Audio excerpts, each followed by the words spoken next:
जय श्री राम। सुंदरकांड अध्ययन की श्रृंखला में आज हम 46वें चौपाई और दोहे का अध्ययन करेंगे। इस चौपाई में अत्यंत गूढ़ ज्ञान निहित है, तो हम इस ज्ञान की भी थोड़ी चर्चा करेंगे।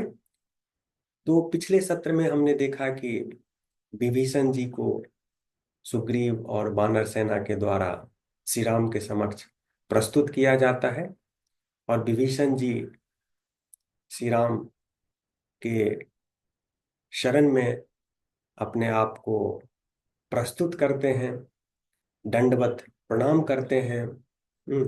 और अपनी स्वभाव की मजबूरी को भी बताते हैं। कहते हैं स्वभाव से मैं तामसी हूँ, लेकिन मैं आपके शरण में आया हूँ और मुझे आपके भक्ति का मुझे प्रसाद दीजिए। तो ऐसा कहने के बाद क्या होता है, वो इस चौपाई का विषय है। तो पहले चौपाई का हम पाठ करेंगे, फिर इसके अर्थ और भाव को समझने की कोशिश करेंगे। अस कहि करत दंडवत देखा, तुरत उठे प्रभु हर्ष विशेषा। दीन वचन सुनि प्रभु मन भावा, भुज विशाल गहि हृदय लगावा। तो जब विभीषण जी श्री राम के चरणों में गिर जाते हैं, तो श्री राम जी खड़े होकर के उन्हें उठाते हैं और हृदय से लगा लेते हैं। भुज विशाल गही हृदय लगावा, अपने लंबे बाह से पकड़ के विभीषण जी को गले से लगा लेते हैं। अनुज सहित मिली ठिग बैठारी, बोले बचन भगत भयहारी। और अपने अनुज लक्ष्मण के साथ विभीषण जी को बगल में बिठाते हैं और ऐसी वचन बोलते हैं जिससे कि विभीषण जी का भय दूर हो जाता है। कहु लंकेश सहित परिवारा, कुशल उठाहर बास तुम्हारा। खलमंडली बसहूँ दिनु राती, सखा धर्म निबहई के ही भांति। मैं जानो तुम्हारी सब रीति, अति नय निपुण न भाव अनीति। तो श्री राम जी कहते हैं कि मैं आपके संस्कार को, आपके स्वभाव को जानता हूं। आप अत्यंत ही बुद्धिमान, निपुण और नीति प्रिय हैं। मतलब आप न्याय संगत बातें करते हैं, आप न्याय प्रिय हैं और आप नैतिक मूल्यों का काफी आदर करते हैं और उसी मूल्य के अनुसार आप कार्य करते हैं। तो ऐसा व्यक्ति खलमंडली, खलमंडली दुष्टों दुष्टों का समूह है। ये छली कपटी, इन लोगों के बीच कैसे दिन रात आप रह पाते हैं और इनके बीच रह के भी अपने धर्म का कैसे पालन कर पाते हैं। तो ये वचन कह के श्री राम जी विभीषण जी को एक आश्वासन देते हैं। ये उनको कंफर्ट करते हैं कि आपको डरने की कोई जरूरत नहीं है और आपका इस पक्ष में स्वागत है।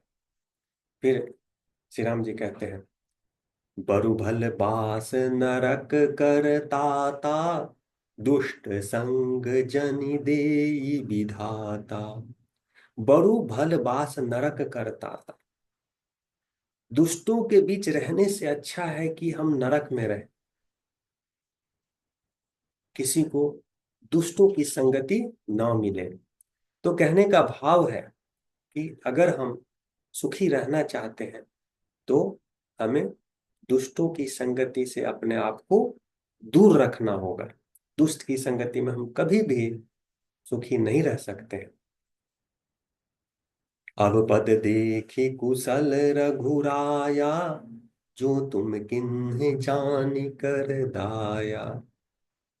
तो श्री राम का ये वचन सुनकर विभीषण जी काफी आराम महसूस करते हैं और कहते हैं कि मैं आपके शरण में अपने आप को बिल्कुल ही कुशल अनुभव कर रहा हूँ।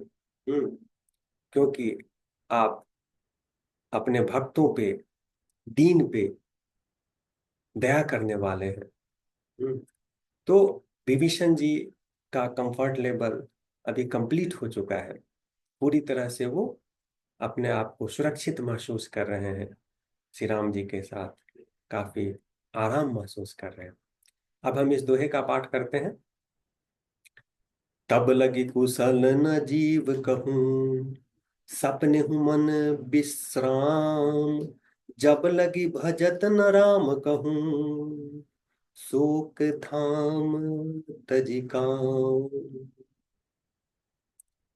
ये दोहा बहुत ही, इस दोहे में बहुत ही गूढ़ ज्ञान निहित है। तुलसीदास जी कहते हैं, तब लगी कुशल न जीव कहूँ। जीव तब तक कुशल नहीं हो सकता है, तब तक सुखी नहीं हो सकता है। तो यहाँ कुशल और सुखी का मतलब मन के कुशलता और मन के सुख से है। अध्यात्म में हम मन की बात करते हैं, शरीर की बात नहीं करते। शरीर की बात चिकित्सा शास्त्र और ये फिजियोलॉजी का सब्जेक्ट है। आध्यात्म का विषय मन होता है। तो तब लगी कुशल न जीव को, एक जीव तब तक कुशल नहीं हो सकता है, तब तक सुखी नहीं हो सकता है, जब तक वो राम से ना जुड़े। तब तक, जब तक वो राम से जुड़ने का प्रयास ना करे। यहाँ राम से तात्पर्य है अंतिम सत्य। तो रामचरितमानस में राम ही अंतिम सत्य है, तो यहाँ राम का नाम लिया गया है। आप किसी भी देवता को आ, मानते हो, श्री राम हो, विष्णु हो, ब्रह्मा हो, तो जब तक आप उनसे जुड़ेंगे नहीं, उनको अंतिम सत्य मानते हुए, और वो कैसे, वो संभव कैसे है? हम अपने मन को निर्मल करें। निर्मल कैसे करें? हम अपने मन से कामना, ईर्ष्या, क्रोध, लोभ, इन सारे दुर्गुणों का त्याग करें। तो जैसा मैंने पिछले सत्रों में भी कहा है कि आध्यात्मिक प्रक्रिया, धार्मिक प्रक्रिया मन को शुद्ध करने की प्रक्रिया है। तो मन को शुद्ध करके हमें अंतिम सत्य को प्राप्त करने के रास्ते पे चलना है, और तभी हम कुशल हो सकते हैं, सुखी हो सकते हैं।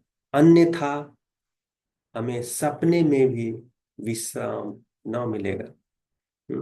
इसीलिए हमें धार्मिक होना जरूरी है।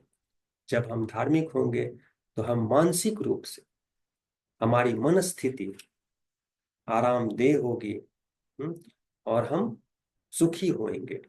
तो ये इस दोहे का, इस चौपाई का सीख है, और ये अत्यंत ही गूढ़ ज्ञान है, और ये ज्ञान गीता में भी है। तो जब मैं रामायण और गीता की तुलना करता हूं, तो मैं सिमिलर ज्ञान देखता हूँ दोनों ही ग्रंथों में। है, हाँ, सिमिलर ज्ञान है, लेकिन उसी को अलग तरह से व्यक्त किया गया है। रामायण में कथा और अवधी भाषा में व्यक्त किया गया है, जबकि गीता में पूर्णतः ज्ञान के रूप में और संस्कृत भाषा में किया गया। अन्यथा दोनों में जो ज्ञान है वो तो सेम है। तो इसी के साथ हम अ, चौपाई 46 का अंत करते हैं। अगले सत्र में हम चौपाई 47 का अध्ययन करेंगे। तब तक के लिए धन्यवाद।